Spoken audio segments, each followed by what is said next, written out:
Hello, my wonderful friends. It's your pal, Mr. DJ, and I'm back with not just another awesome story, but a special guest. That's right, I've got a special guest for our awesome story today. And no, it is not Spiky. Spiky's a great guest, but this is an extra special guest with me to read the story to you today is my mom, Miss Camille. Hi, Miss Camille. Hi, DJ. Hi, students. How are you doing today? I'm doing great. I'm looking forward to sharing this story with you. Oh my goodness. Today I've got a really special story for you. Would you like to learn which one it is, Miss Camille? Oh, yes, please tell. Today we are reading Strega Nona by Tomie DePaola. Strega Nona! I have that book. Yes. I know because when Mr. DJ was knee high to a grasshopper, my mom, Miss Camille, used to read this very book to me all the time. It's one of my favorites, so I thought she would be the perfect person to share it with us. We're going to get started right away with Strega Nona by Tomie DePaola, okay? It is all about food and magic, two of my favorite things. Miss Camille, are you ready to read a story with us? I'm ready. Oh yeah, let's jump in to Strega Nona.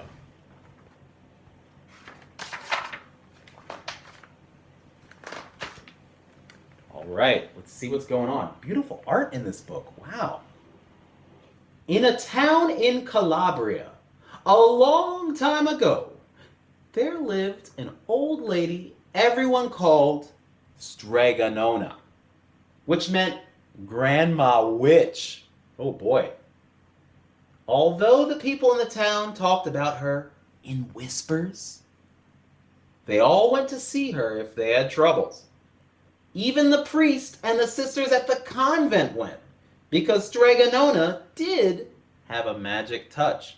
So she's got some magic to the point where people are a little scared of her, but they ask her to do all sorts of stuff. She could cure a headache with oil, water, and a hairpin. She made special potions for girls who wanted husbands. And she was very good at getting rid of warts. But Strega Nona was getting old and she needed someone to help her keep her little house and garden. So she put up a sign in the town hall. Let's see what her sign is about. Well, Big Anthony, who didn't pay attention, went to see her, Anthony, said Strega Nona. you must sweep the house and wash the dishes. You must weed the garden and pick the vegetables. You must feed the goat and milk her, and you must fetch the water. For this, I will give you 3 coins and a place to sleep and food to eat. Oh, grazie, said Big Anthony, The one thing you must never do said Strega Nona. is touch the pasta pot. It's very valuable, and I don't let anyone touch it. Oh, oh, see, yes, said Big Anthony. Big Anthony, who doesn't pay attention, got the job. So the days went by. Big Anthony did his work, and Strega Nona met with the people who came to see her for headaches, husbands, and warts. Big Anthony had a nice bed to sleep in next to the goat shed, and he had food to eat. One evening, when Big Anthony was milking the goat, he heard Strega Nona singing. Peeking around the window, he saw Strega Nona standing over the pasta pot. She sang, Bubble, bubble, pasta pot. Boil me some pasta nice and hot. I'm hungry and it's time to sup. Boil enough pasta to fill me up. and the pasta pot bubbled and boiled and was suddenly filled with steaming hot pasta. Then Strega Nona sang, Enough, enough, pasta pot. I have my pasta nice and hot. So simmer down my pot of clay until I'm hungry another day, "How wonderful!" said Big Anthony. "That's a magic pot For sure. And Strega Nona called Big Anthony in for supper. But too bad for Big Anthony, because he didn't see Strega Nona blow 3 kisses to the magic pasta pot. Hmm. And this is what happened.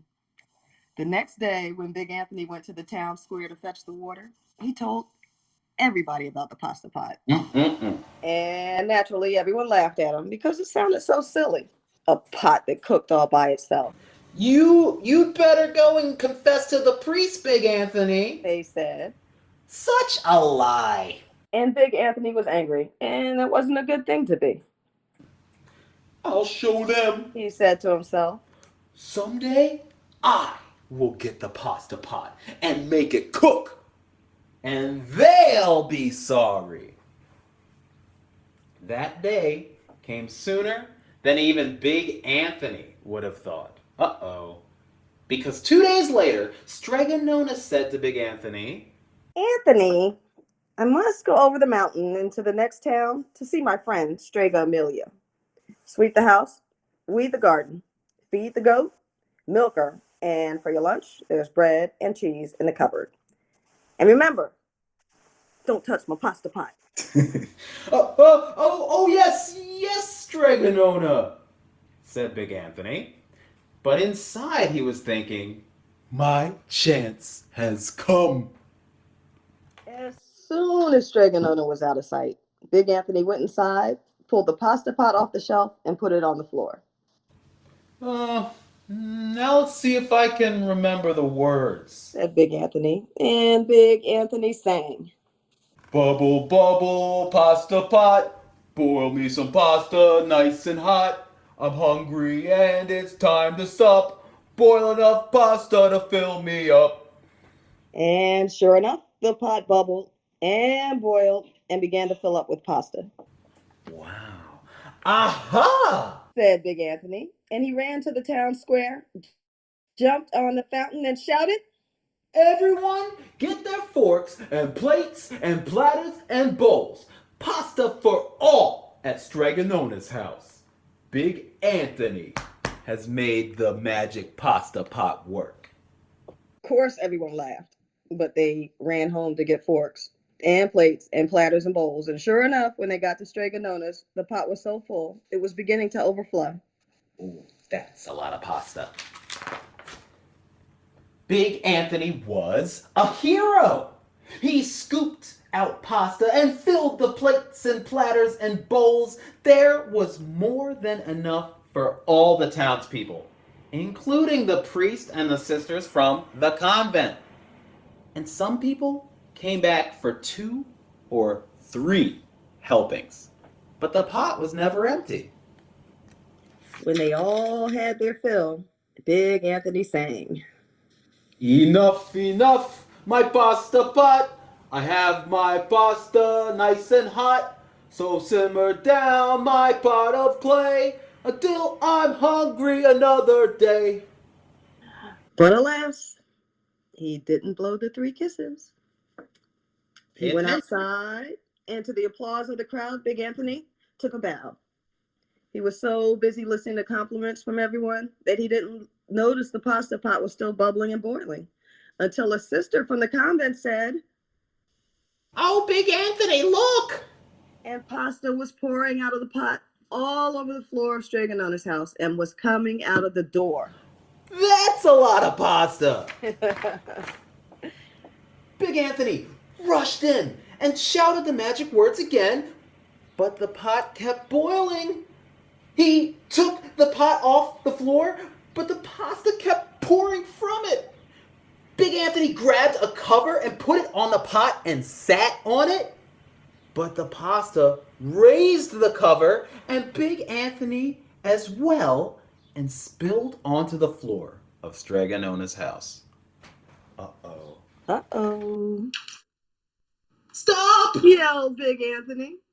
But the pasta didn't stop. And if someone hadn't grabbed poor Big Anthony, the pasta would have covered him up. The pasta had all but filled the little house. Out of the windows and through the doors came the pasta, and the pot kept right on bubbling.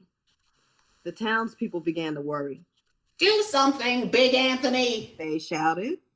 Big Anthony sang the magic song again, but without the 3 kisses, it did no good. By this time, the pasta was on its way down the road, and all the people were running to keep ahead of it. We must protect our town from the pasta, shouted the mayor.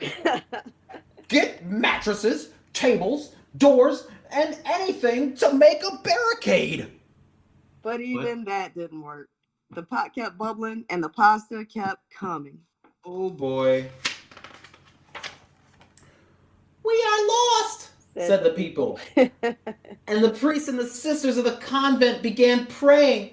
The pasta will cover our town, they cried. And it certainly would have, had Strega Nona not come down the road, home from her visit. She didn't have to look twice to know what happened. She sang the magic song and blew the 3 kisses, and with a sputter, the pot stopped boiling and the pasta came to a halt.